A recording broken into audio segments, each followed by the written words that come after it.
Hello and welcome to the market update. Today is Sunday, December 3rd, 2023. This is Scott Cook. There's a lot of stuff going on in the market, and there's a lot of ground that I'd like to cover tonight. I want to discuss some of the things that have moved the market, and then we're going to talk about what we might look at and what we might expect out of the market going into next week. Now, in my online class last week on Thursday, I was leaning towards Mr. Jerome Powell coming out and being ticked off on Friday because interest rate traders have been trading as if they expect interest rates to be falling a lot faster than what Jerome Powell has been pounding the table that he won't do throughout the year. The markets have been rallying. Everything looks really strong, and so I thought he might kind of come out a little bit ticked off, and he did say that it's premature to conclude with confidence that the current monetary policy is sufficiently restrictive. Now, despite his words of caution, yields fell and stocks rallied, with traders interpreting his remarks as a hint that the central bank might be done with hikes. So it seems that the market might be pricing in rate cuts, but really not until the latter half of 2024. This last November's impressive rally was partially driven by a growing belief among traders that the Fed is finished raising rates, might even start cutting them in the first half of next year. The Fed's next rate decision is going to be December 13th. So the S&P went to a new closing high for 2023 on Friday, keeping up that positive momentum that we had from November into December. The Dow was up almost a point, and the NASDAQ went up half a point.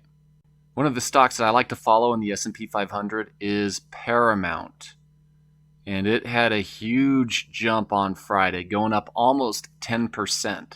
So I was pretty happy with that. So as we look at the SPX, Friday being such a good day, it kind of looks like we're trying to break out here, but we still haven't cleared that resistance area quite yet. Now the MACD has been sloping down slightly. The relative strength index is up here in the overbought region. So I was looking for maybe a little bit of a pullback, and I was trying to caution people, hey, now's a good time to start locking in some gains, tightening up your stop losses. But Friday, it just went up higher. So if you've got some bullish positions, you're in some trades, you don't want to cut those losers short by getting out completely. You want to let some winners run, but I still think it's a good idea to be a little bit cautious. Paramount being one of my stocks in the S&P 500, we see that it got a huge initial jump on earnings, which is always a good sign. Earnings kind of gives you a hint of which way we're headed. Jumps up really big, pulls back, and it's just been higher highs and higher lows. And then Friday, what a good day. So even though the Qs had a good day Friday, it really hasn't busted out of any kind of a channel here. You still have your MACD histogram showing some signs of weakness. You got the relative strength index just barely giving us a sell signal and dropping down below the overbought region. I have been watching Intel as one of the stocks in the tech sector. Has had a huge run up.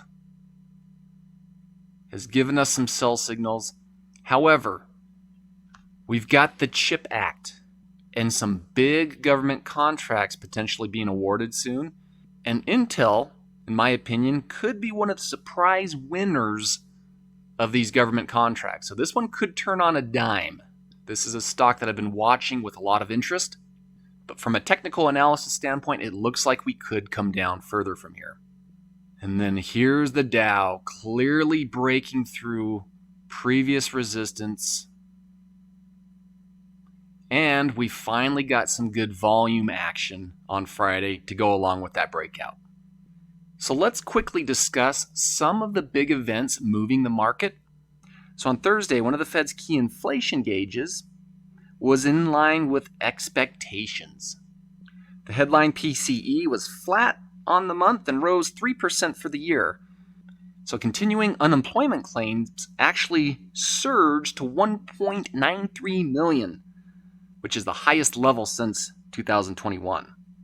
U.S. manufacturing activity continues to weaken, and factory employment also declined as hiring slowed. GDP grew at a rate of 5.2% during the third quarter, which was higher than the initial reading of 4.9%. The growth is probably boosted by government spending, which actually rose 5.5% during the quarter, offsetting weaker consumer spending.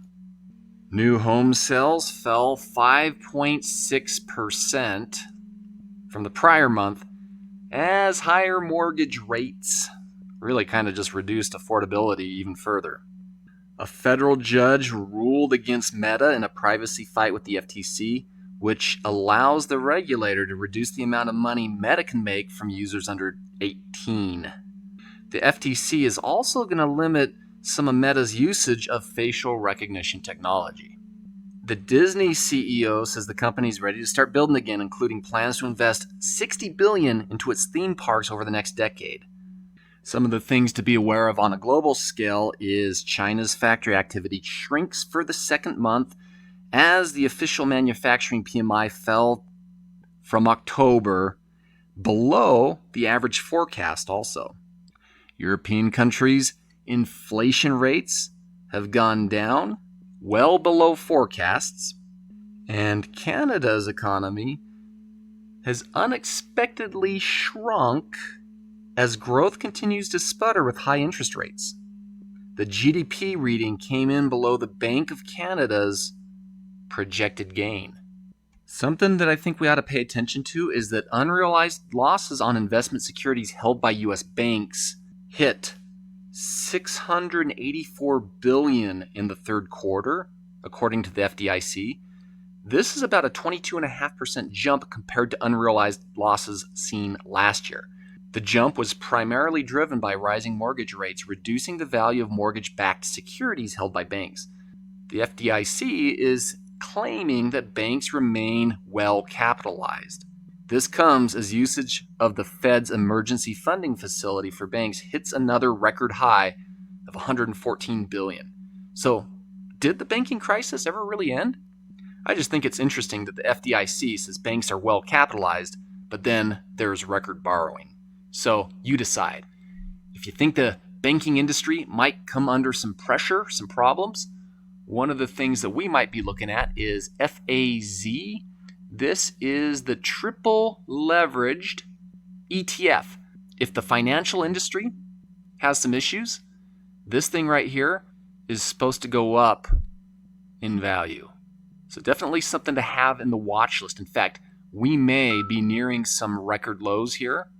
And as a good hedge to your overall bullish portfolio, this might be one to look to pick up. Now, I don't really like FAZ as any kind of a longer term holding, because the way it's designed is it's using option contracts. So it's designed to give you a triple move. If the financial industry falls 1% in a day, this ETF is designed to go up by 3 times that amount. Now that's on a 1-day basis. Over time, because it has to roll option contracts and there's costs involved with that, you're not going to get a straight up 3 times move to the financial industry.